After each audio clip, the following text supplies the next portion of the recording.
Less than 20% of athletes actually understand the mechanics behind their body, and today, that changes. I'm Draven, an 18-year-old calisthenics athlete studying in musculoskeletal physiology, and this is Calisthenics Anatomy and Physiology 101. Today you will not only learn the names, locations, and functions of every major muscle, but also dive deep into the mechanics of elite calisthenics skills like the Planche, Maltese, Iron Cross, and many more.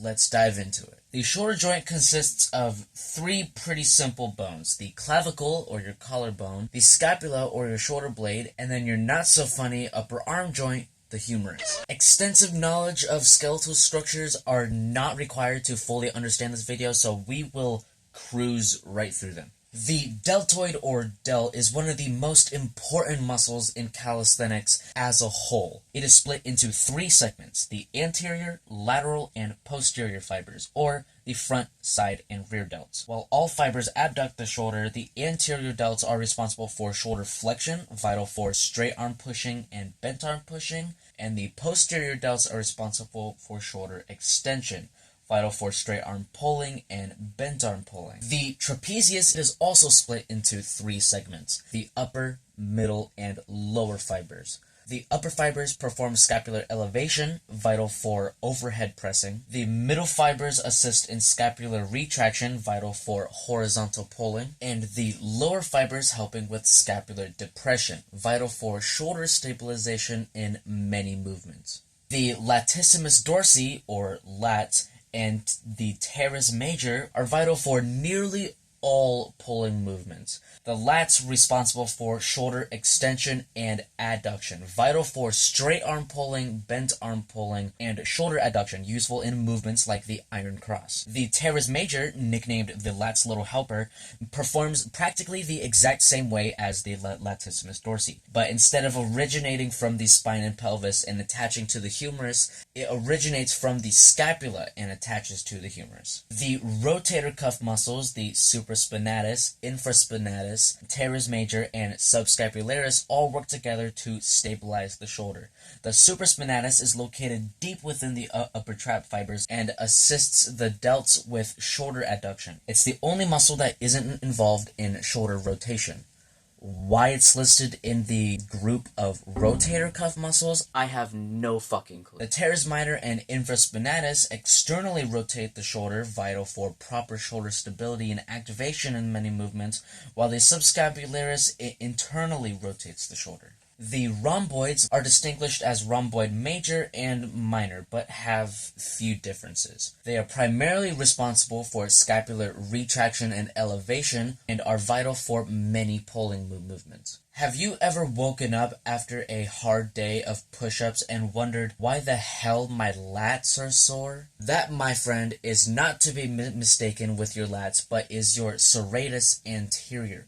Located under your armpit, it originates from the upper ribs and attaches to the scapula, being primarily responsible for scapular protraction and depression, vital for many pushing movements. The pectoralis major, aka the pecs or chest, are split into three segments: the clavicular, sternal, and costal fibers, or practically the upper and lower fibers. While all fibers perform shoulder adduction and internal rotation, the upper fibers assist the front delts in shoulder flexion, vital for straight arm pushing and bent arm pushing, while the lower fibers assist in shoulder extension and adduction, vital for bent arm pushing downwards and horizontally. The pectoralis minor, or pec minor, is a smaller, lesser-known muscle located deep to the pectoralis major. It assists in scapular protraction and depression along with the serratus anterior.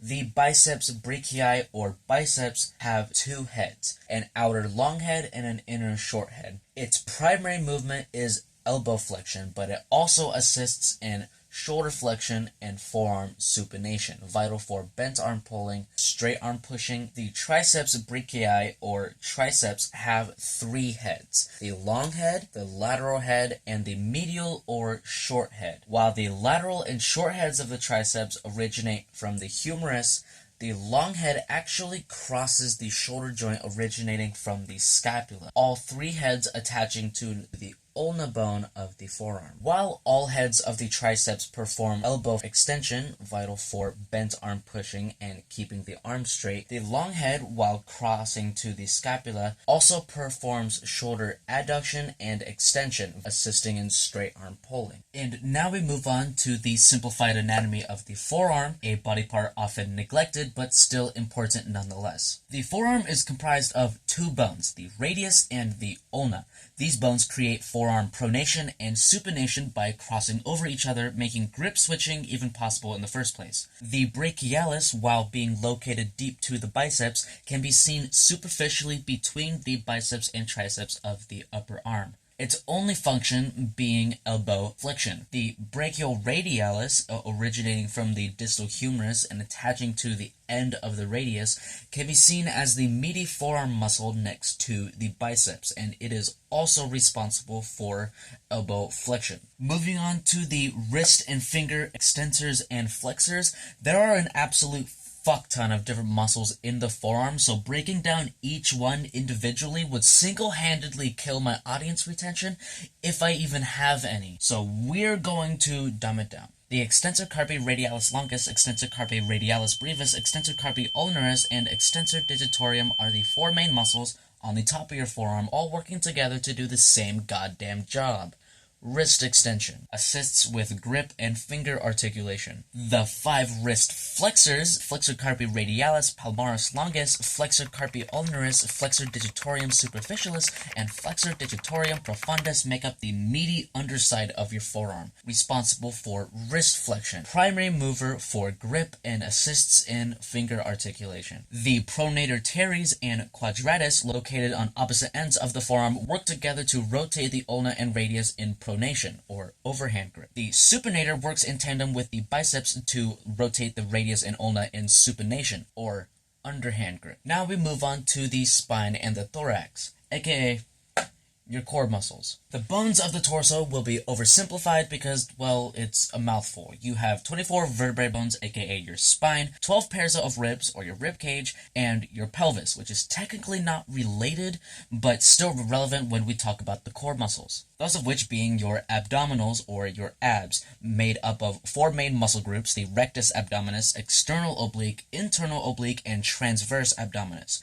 2 of which are actually superficial and visible. The rectus abdominis, or your visible abs, are responsible for spinal flexion and tilting the pelvis posteriorly, vital for basic core function, bracing, and keeping proper lower body positioning. The external obliques, located to the side, are responsible for lateral spinal flexion and rotation, vital for core stability and resisting lateral flexion in specific skills like the human flag. And now it's time for the legs breakdown. Usually people would click off by now, but I need my retention, so here's a speedrun and a doom scroll corner. If you can't handle me talking about leg anatomy, then skip to the skills breakdown. The pelvis, which is actually made up of several bones, is an important landmark and reference point in relation to the abdomen and core, considering it's the insertion point for most of the core muscles. The femur, the twins tibia and fibula, and the patella, the kneecap. The quadriceps, or quads, consists of 4 muscles, all of which perform knee extension. But similarly to the triceps, one muscle, the rectus femoris, crosses both the knee and the hip, assisting in hip flexion, vital for many leg-related core movements. The hamstrings consist of 3 muscles. Ironically, the biceps femoris has 2 heads, similar to the biceps brachii, while the hamstrings also behave similarly to the biceps in many ways,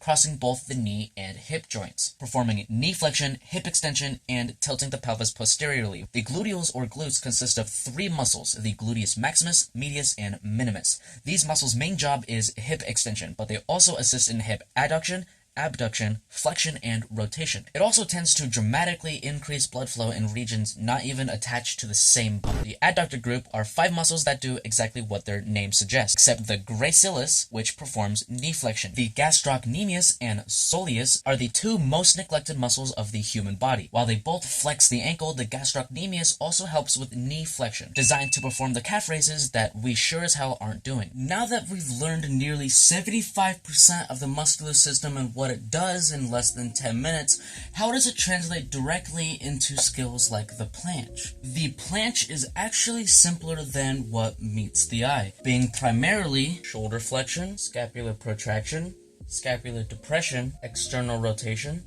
posterior pelvic tilt, and hip extension. Shoulder flexion being performed by the anterior deltoid, the biceps, and the clavicular fibers of the pectoralis major. Scapular protraction is performed by the serratus anterior. External rotation is performed by the rotator cuff muscles, your posterior pelvic tilt by your core, and hip extension performed by your glutes and hamstrings. The main tension is on the anterior deltoids, the biceps, and the serratus anterior, performing that shoulder flexion and scapular protraction. Everything else down here is pretty much just cosmetic, trying to keep your line. Next we have the front lever. If you cannot front lever already, I highly recommend you checking out my personal guide for it after this video. Front lever's main physiology is shoulder extension, scapular retraction and depression, spinal flexion, and hip flexion. Shoulder extension, as we know, is primarily performed by the latissimus dorsi, along with the posterior deltoid and long head of the triceps, and scapular retraction being primarily the rhomboids and the traps. Spinal flexion being your rectus abdominis, or your core muscles, and hip flexion being primarily performed by the rectus abdominis and other hip flexors. Main tension being on the latissimus dorsi, posterior deltoid, and the rhomboids in order to perform shoulder extension and scapular retraction. Now we have the handstand. If you are also wanting to learn this skill, I do have a guide for it down in the description below, along with the front lever guide. The handstand is comprised mostly of shoulder flexion, scapular elevation, a neutral or posterior pelvic tilt, and minor hip extension. Shoulder flexion being primarily performed by the anterior deltoids, scapular elevation by the upper traps, minor core tension to keep the body straight, and hip extension primarily performed by the gluteals. Oh, this one took me forever to draw. Now with the back lever, a more complicated looking skill, so let's break it down. The main physiologies of the back lever is shoulder flexion, scapular protraction and depression, posterior pelvic tilt, and hip extension. Notice how these cues are the same cues as the planche as discussed earlier. The back lever is a pushing skill, not a pulling skill.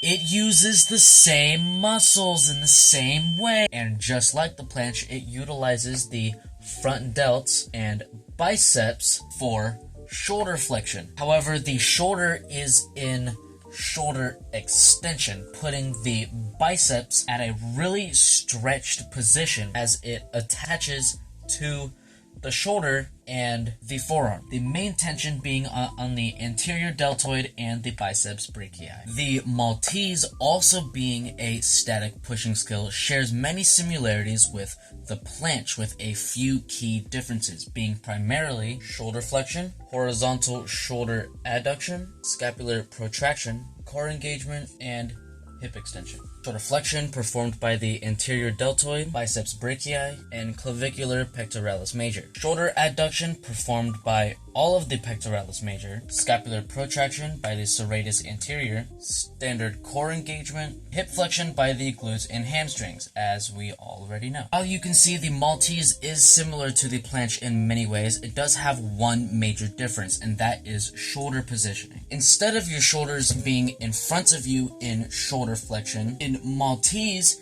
your wrist has to be in line with the rest of your body. Your hands take a wider grip, usually at about 90 degrees from the neck. The main tension here, as you guessed it, being the anterior delt, biceps, and the pectoralis. Next we have the iron cross, which is an incredibly famous gymnastics skill. Its primary physiology is shoulder adduction, scapular depression, external rotation, and very basic core engagement. Shoulder adduction is performed by the pectoralis major and the latissimus dorsi. The main tension is on the pectoralis major and the latissimus dorsi. The only movement really keeping you up in this position is that shoulder adduction. If you would like to see me cover any more calisthenic skills or even go deeper into the physics and mechanics of famous skills, make sure to leave a comment down below. Until then, make sure to check out my front lever and handstand guides in the description, and always remember, gravity is just a guideline. That is staying on the board for a while.